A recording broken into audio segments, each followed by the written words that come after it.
boys and girls. We are still going to be in volume 2 of our math book. Okay? If for some reason you've misplaced this, then just get out a line sheet of paper and work these problems along with me. Okay, so remember the other day we learned about how to find area and perimeter. What we're going to learn now is how to take the information and find the missing number here. Okay, so we're finding what L is. That's not 1, that's the symbol for length, because it says, what is the length of a rectangle with the width of 27 and the area of 918?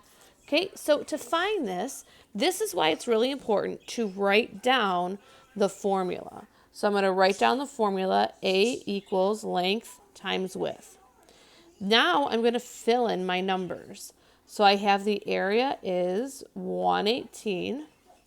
The length I don't know. That's my mystery, right?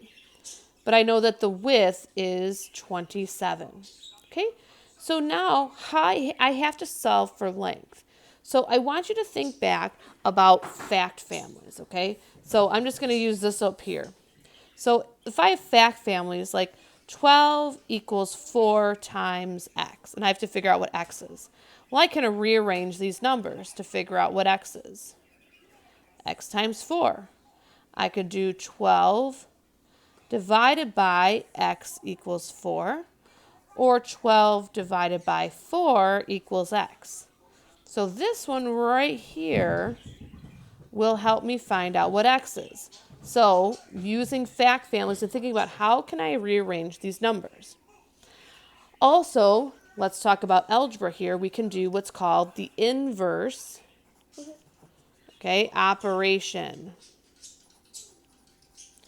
The inverse operation just means the opposite. So if I'm multiplying here, the opposite of multiplying is dividing.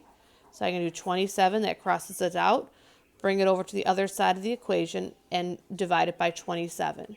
So now I have 19 divided by 27 equals L, or essentially divided by 27 equals L. So I just rearrange the numbers, which is what I did up here for my fact family. Okay, so now we have to solve to figure out what L is. So I'm going to put 27 on the outside as my divisor and 918 inside as the dividend. Okay, so I'm going to have to do some guess and check here. So 27, okay, it can't go in by 9. 9 is too small. So I can go in by 91, okay. So I'm going to put an X above that place value there so I don't get mixed up with it. So 27 times what gives me 91? Oh, for the fun of it, let's start with 3. So 3 times 7 is 21. 3 times 2 is 6. 7, 8, 81. And I cannot get any closer or I'll go over it. Go closer to 91 or I'll go over 91. Okay, when I subtract this, I get 108. And 27 times what gives me 108? Well, let's try 4. And notice that everything is lined up nice and neat. So 4 times 7 is 28. 4 times 2 is 8, plus 2 is 10. So there's no remainder. So 34 is the answer for L. So what you would put here is L equals 34 feet. And that would be your answer.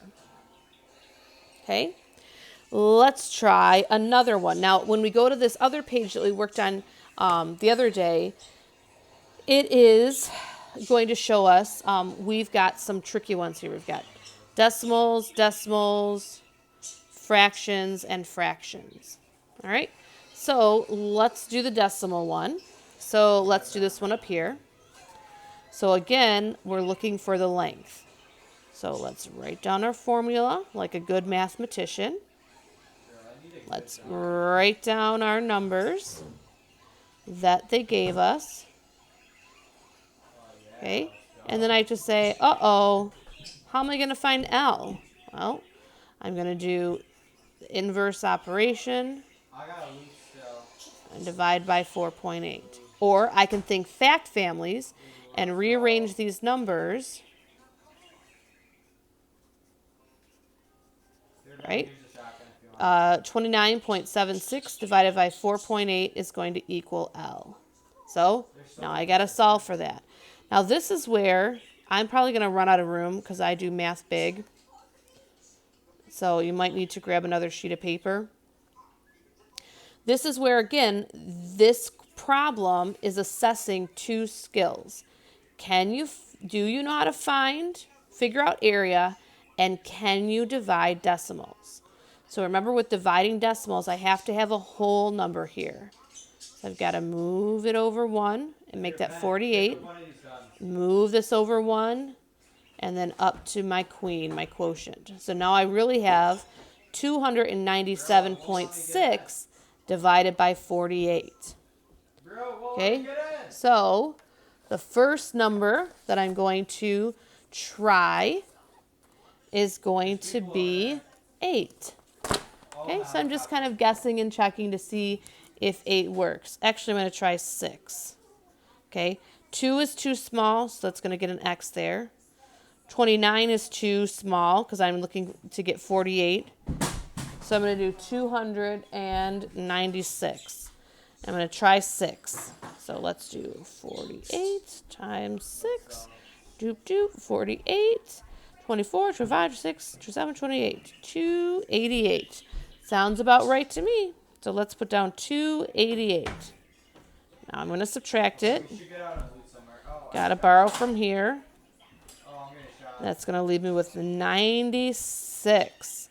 What can I multiply 48 by to get me to 96 but not bigger than it? Well, let's try 2. Okay. 48 times 2. 16, 8, 10. Whoops, that's not right. That should be 9. Excuse me. 2 times 8. 2 times 4 is 8 plus 1 is 96. I'm going to put 96 here. There's nothing left over. So 6.2 is my answer for that. Okay? One way I can also do this, I can see if my number is right.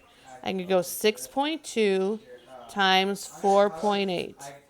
If I did it right, I will get that number. Okay, so 8 times 2 is 16. 8 times 6 is 48, plus 1 is 49. Add my magic placeholder. 4 times 2 is 8. 4 times 6 is 24. I'm going to add it up. 6, 7, 9, and 2. And then add my 2 decimal places. Boop, boop. 29.76. Hot dog. I have it right. Okay? So today, you're going to be solving to find the missing side. So good luck, boys and girls. I recommend pausing the video or re-watching it to make sure that you understand this.